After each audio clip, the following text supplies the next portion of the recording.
Sir, Mayiladuthurai மாவட்டம் தரங்கம்பாடி வட்டத்திற்கு உட்பட்ட பில்லாவடந்தை என்கிற ஒரு கிராமத்தில் ஜெரால்டு என்பவர் ஜோதிபாசு ரெண்டு பேரும் ஒரு பெண்ணை விரும்பி இருக்கிறாங்கிற ஒரு செய்தியை இப்போ நம்ம கேள்விப்படுறோம். அந்த பெண்ணுக்கு ஏற்கனவே திருமணமாகி கணவரை விட்டு பிரிந்து வந்திருக்கிறார் சொல்றாங்க. அந்த பெண்ணுக்கிட்ட ஒரு பிரச்சனை ஏற்பட்டு இந்த பையனை கொலை செய்வதற்காக அந்த ஜோதிபாசு என்பவர் இவன் அழைச்சிட்டு போய் சரக்கு வாங்கி சரக்குல விஷத்தை கலந்து ஜோதிபாசு குடிக்கிற மாதிரி ஒரு ஆக்ஷனை பண்ணிட்டு இந்த ஜெரால்ட குடிக்க சொல்லி இன்னைக்கு அந்த இதில் இறந்து போயிட்டாருங்க. ஜெரால்டு இறந்து போயிட்டாரு. இந்த சம்பவத்தை தவறா சித்தரித்து ஊடகங்களில் செய்தி வந்திருக்கு. இவர் அந்த சரக்கை குடிச்சு இறந்து போயிட்டதா, இது தவறா நாங்கள் ஒரு வன்மையாக அதை கண்டிக்கிறோம். காவல்துறை இதில் சஸ்பீஷியஸ் டெத்துன்னு சொல்லிட்டு ஒரு வழக்கு பதிவு பண்ணியிருக்கிறாங்க.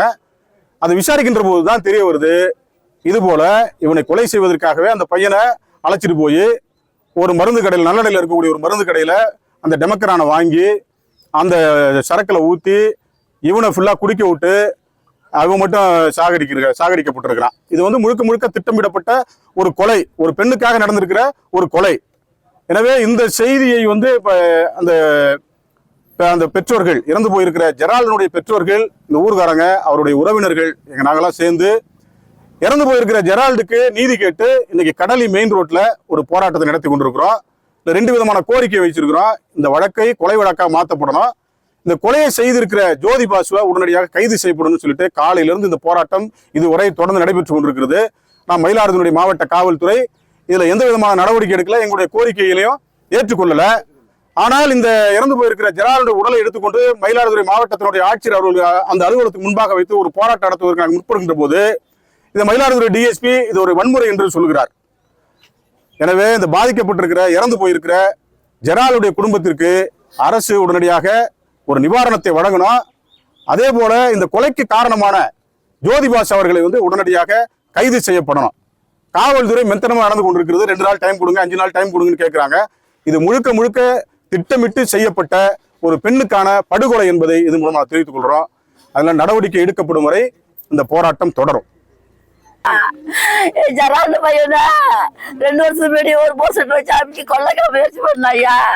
எங்க ஊர்ல ஒரு பையன் கடற்கரை புள்ளிட்டான்னு சொன்னாங்க. போய் பார்த்தா செத்த மாதிரி கிடந்தப்புல என் வீட்டுக்கார வத்திட்டு இருந்தாங்க. 2வது ஒரு 3 மாசத்துக்கு முன்னாடி வாய்க்கால விட்டு புள்ளைய அடிச்சு கண்ணுலாம் பிச்சுட்டானுவா. இந்த ஜோதிபாசுங்கிற பையனை அவன் தம்பி அடிச்சது. இப்ப 3வது முறை ஜோதிபாசுங்கிற பையன் எங்க அம்மா வீட்டு ஊருக்கு போயிட்டு இருந்தான். போய் வளைச்சு அவனை பிடிச்சி ஏத்துட்டு மருந்து வாங்கி கொடுத்து என் பிள்ளைய கொண்டுட்டாங்க சார். அவன் குடிக்கல, என் பிள்ளைக்கு ஃபுல்லாக கொடுத்துட்டாங்க மருந்த. நான் எனக்கும் போன் பண்ணி சொல்லல, எங்க அம்மாட்ட சொல்லவும் போவோன்னு சொல்லல. அங்க சொன்னதுக்கு யார்டா சொல்றீங்கன்னா 2 பசங்க சுட்டு ஆச்சரியப்பட சொன்னான்னு நான் வீட்டுக்கு சொல்றேன்டா. குமாருங்கிற பையனுக்கும் வீட்டு இருக்கிற பையன் எங்க ஊர்ல அவங்க 2 பேர் தலைவர். குமார் பிரசிடண்ட், அவங்க வைஸ் பிரசிடண்ட். 2 பேர்ட்டையும் சொல்றேன்னு சொன்னது. யார்டா சொல்றேன்னா அந்த பையனை அடிக்க போயிருக்கிறப்பல அந்த பையன் ஜோதிபாசுங்கிற பையன். அதோட மயிலாடுதுறைக்கு போயிட்டாங்க. நாங்க போயிட்டு இருக்கிறோம்.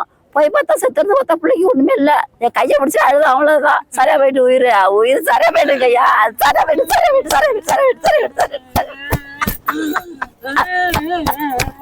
ஐயா. நாங்க 2 பொண்ணுயா, எங்களுக்கு 2 பையன் கொடுத்தாங்க. அதை ஒன்று ஈத்துக்கிட்டாரு. 2 பொண்ணு தாங்கய்யா. எனக்கு பிறந்த 2 பையன். ஒரு பையன் கொண்டுட்டா. என்ன வீட்டுல நிப்பாட்டிட்டாங்க ஐயா. என்ன வீட்டுல நிப்பாட்டினாரு. என் தங்க பிள்ளைய கொண்டுட்டாரு. கொண்டுட்டாங்க ஐயாவா. என் பிள்ளைய கொண்டுட்டா.